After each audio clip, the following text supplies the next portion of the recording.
ನಿಜವಾಗ್ಲೂ ಈ ಕಾಂಗ್ರೆಸ್ ಸರ್ಕಾರಕ್ಕೆ ಮಾನ ಮರ್ಯಾದೆ ಏನಾದರೂ ಇದೆ ಅಂದರೆ ಕೋಟ್ಯಾಂತರ ರೂಪಾಯಿ ಖರ್ಚು ಮಾಡಿ ಹಾಸನದಲ್ಲಿ ಸ್ವಾಭಿಮಾನಿ ಸಮಾವೇಶ ಮಾಡೋ ಅಗತ್ಯ ಏನಾದರೂ ಇದೆ?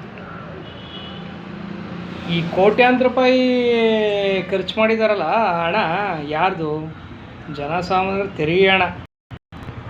ಸಾವಿರಾರು ಬಸ್ಗಳು ಹೋಗೋದು, ಎಲ್ಲ ಜನಗಳಿಗೂ ಪ್ರತಿಯೊಬ್ಬರಿಗೂ 300ರಿಂದ 500 ರೂಪಾಯಿ ಕೊಟ್ಟು ಕರ್ಕೊಂಡೋಗಿದ್ದಾರೆ ಜನಗಳ.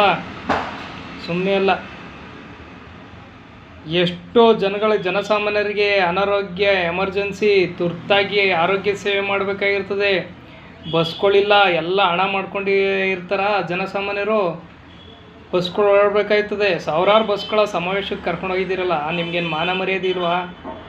ಯಾರು ಹೇಳೋರು ಕೇಳೋರಿಲ್ವಾ? ವಿರೋಧ ಪಕ್ಷದ ನಾಯಕರು ಇದನ್ನು ಕ್ವಶನ್ ಮಾಡಬೇಕು. ಇದಾಗಿದೆ ಈ ಸಮಾವೇಶಕ್ಕೆ. ಎಷ್ಟು ಬಸ್ಗಳೋದು, ಎಷ್ಟು ಸಾರ್ವಜನಿಕ ಹಣ ಪೋಲಾಗಿದೆ, ಇದನ್ನು ನೀವು ಕ್ವಶನ್ ಮಾಡಿ. ಎಲ್ಲ ವಿರೋಧ ಪಕ್ಷದ ನಾಯಕರು, MLA ಗಳು ಇದನ್ನು ಕ್ವಶನ್ ಮಾಡಬೇಕು. ಲೆಕ್ಕ ಕೊಡಿ, ಸಮಾವೇಶಕ್ಕೆ ಹಣ ಎಲ್ಲಿಂದ ಬಂತು ಲೆಕ್ಕ ಕೊಡಿ ಅಂತ ಕೇಳಬೇಕು. ಅದರಿಂದ ಏನು ಪ್ರಯೋಜನ? ಬಡತನ ಇದೆ ಕರ್ನಾಟಕದಲ್ಲಿ, ನಿರುದ್ಯೋಗ ಐತೆ, ಜನಗಳು ಬಿದ್ದಿದ್ದಾರೆ, ತಿನ್ನೋಕ್ಕೆ ಅನ್ನ ಇಲ್ಲ, ಸರಿಯಾಗಿ ರೇಷನ್ ಸಿಗ್ತಾ ಇಲ್ಲ. 5-5 kg ಅಕ್ಕಿ ಕೊಡ್ತೀರಿ ತಿಂಗಳಿಗೆ, ಸಾಕ ಒಬ್ಬೊಬ್ರಿಗೆ 5-5 kg ಅಕ್ಕಿ. ನೀವು ಅದೇ ಥರ ತಿಂತೀರಾ? ಅದೇ ಅಕ್ಕಿನ ತಿಂತೀರಾ ನೀವು? ಅದೇ ಬೇಳೆನ ತಿಂತೀರಾ? ಅದೇ ರಾಗಿನ ತಿಂತೀರಾ? ಅಕ್ಕಿ ರಾಗಿ ಕೊಟ್ಬಿಟ್ರೆ ಸಾಕಾ? ಉದ್ಧಾರ ದೇಶ. ಬಡತನ ರೇಖೆಗಿಂತ ಎಷ್ಟೊಂದು ಜನ ಬೀದಿಯಲ್ಲಿದ್ದಾರೆ. ಯಾಕೆ ಹಿಂಗೆ ಹಣ ಎಲ್ಲ ನೀವು ವ್ಯಯ ಮಾಡ್ತೀರಿ ಸ್ವಾಭಿಮಾನ ಸಮಾವೇಶ ಮಾಡಿಕೊಂಡು?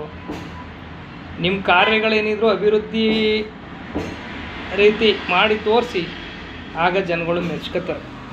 ಇಂಥ ಕಾರ್ಯಕ್ರಮಕ್ಕೆ ದುಡ್ಡು ತಗೊಂಡೋಗ್ಬಿಟ್ಟು ಸುರಿದು ದುಡ್ಡು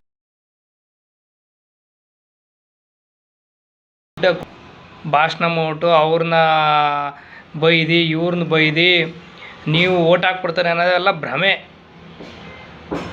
ಈಗ ಲೆಕ್ಕ ಕೊಡಿ, ಎಷ್ಟು ಸಾರ್ವಜನಿಕ ಬಸ್ಸು, ಎಷ್ಟು ಅಮೌಂಟ್ ಕೊಟ್ಟು ನಮ್ಮ KSRTC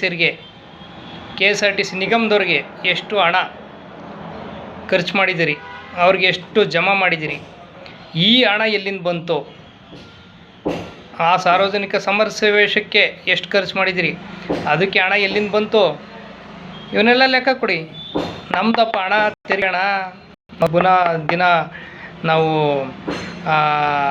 ವಸ್ತುಗಳನ್ನ ಕೊಂಡ್ಕೊಳ್ತೀವಲ್ಲ, ಸಾಮಾನುಗಳನ್ನ, ಅದರಲ್ಲಿ ತೆರಿಗೆ ಹಣದಲ್ಲಿ ನೀವು ಮಜಾ ಮಾಡೋದಲ್ಲ. ಲೆಕ್ಕ ಕೊಡಿ ಅಂತ ಕೇಳಬೇಕು ವಿರೋಧ ಪಕ್ಷಗಳು. ಇವನ್ನೆಲ್ಲವ ಕೇಳಲಿಲ್ಲ ಅಂದರೆ ದೇಶ ಉದ್ಧಾರ. ಬಡತನ ಇದೆ, ನಿರುದ್ಯೋಗ ಇದೆ, ಜಾತಿ ವ್ಯವಸ್ಥೆ ಇದೆ. ಜಾತಿ ವ್ಯವಸ್ಥೆ ಹೋಗಲಾಡಿಸೋಕ್ಕೆ ಯಾವುದೇ ರೀತಿ ಕ್ರಮ ತಗೊಂಡಿಲ್ಲ ನೀವು. ಬಡತನ ಹಂಗಂಗೆ ಐತೆ, ನಿರುದ್ಯೋಗ ಸಮಸ್ಯೆ ಇದೆ. ಉದ್ಯೋಗ ಕೊಟ್ಟಿದ್ದೀರಾ? ಈ ದೇಶದಲ್ಲಿ, ಈ ರಾಜ್ಯದಲ್ಲಿ ಸರ್ಕಾರಿ ಭೂಮಿಗಳ ಖಾಲಿ ಬಿದ್ದವೆ.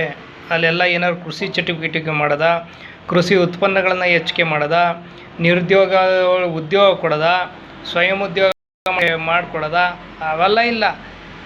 ಸಮಾವೇಶ ಮಾಡಬೇಕು, ಅದರಲ್ಲಿ ಎಷ್ಟು ಜನ ಬರ್ತಾರೆ ಅಂತ ತೋರಿಸ್ಕೋಬೇಕು ಬೇರೆಯವ್ರಿಗೆ. ಬರೀ ಇದೆಯಾ? ನೀವು ತೋರಿಸಿದ್ರೆ ಇನ್ನು ಅವರು ತೋರಿಸ್ತಾರೆ. ಅದೇ